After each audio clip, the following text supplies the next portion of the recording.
So topic is feedback in amplifier.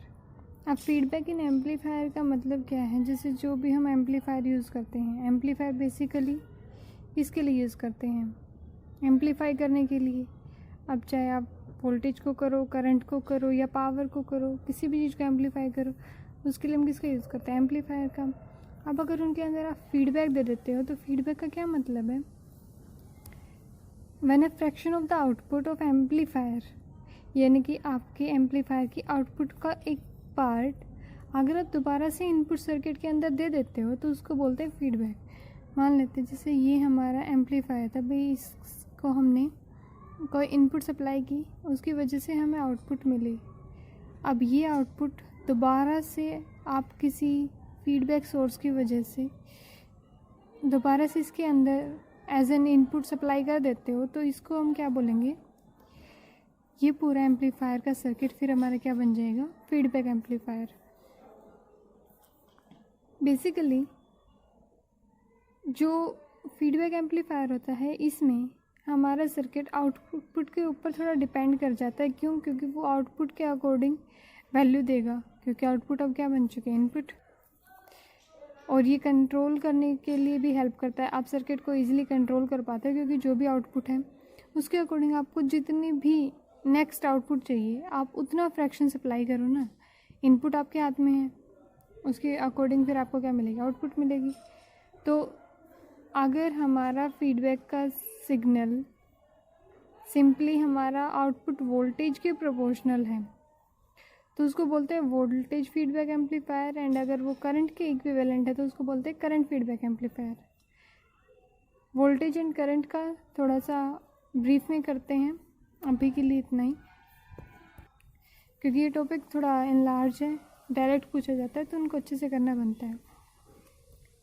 अभी basically क्या होता है कि मान लेते हैं ये हमारा कोई भी वोल्टेज का या करंट का इनपुट सिग्नल था, उसके अकॉर्डिंग फिर सेम फेज़ में मान लेते हैं हमारी आउटपुट आई है, तो इस तरीके का फीडबैक सिग्नल गया तो इन दोनों का रिजल्टेंट जो कंबाइन होगा वो हमारी फिर क्या बनेगी? Next input. उसके अकॉर्डिंग फिर आउटपुट मिलेगी।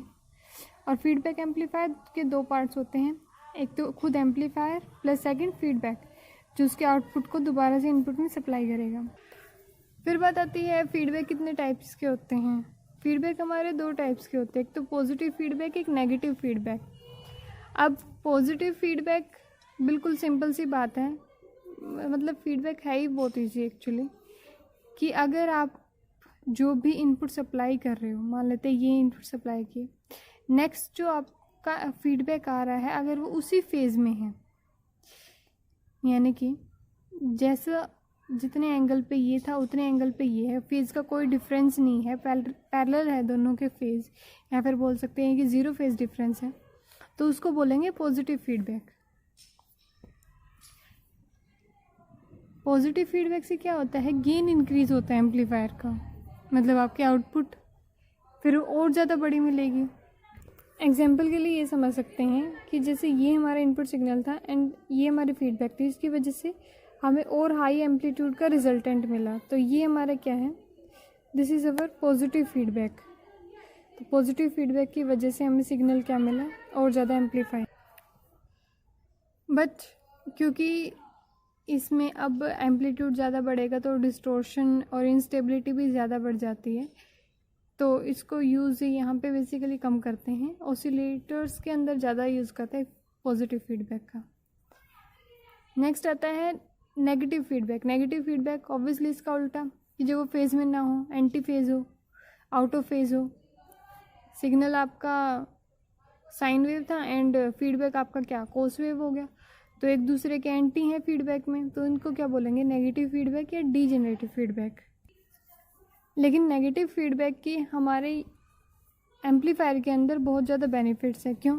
क्योंकि इसकी वजह से एम्पलीट्यूड का डिस्टोर्शन कम हो जाता है। एम्पलीट्यूड का डिस्टोर्शन मतलब ये है कि अगर आपकी जो एम्पलीट्यूड है वो काफ़ी ज़्यादा बड़ा हो रहा है, मतलब जनरल वैल्यू इसकी यहाँ तक थी लेकिन अब आपका एम्पलीट्यूड काफ़ी बड़ा हो रहा है, तो जो ये पार्ट है इसकी लिमिट से जो ज़्यादा एक्सीड कर गया, ये मे बी सिंपल रूल्स को फॉलो ना करे जिसको बाकी पूरी कर्व कर रही थी, मे बी ये कुछ इस तरीके का बन जाए।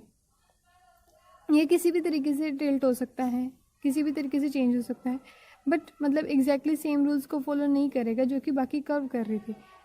तो क्योंकि नेगेटिव के अंदर क्या एंटी फेज होते हैं, तो इसका जो एम्पलीट्यूड होगा एंड इसका जो होगा तो दोनों का आपस में माइनस होकर जितना बचेगा वो आएगा।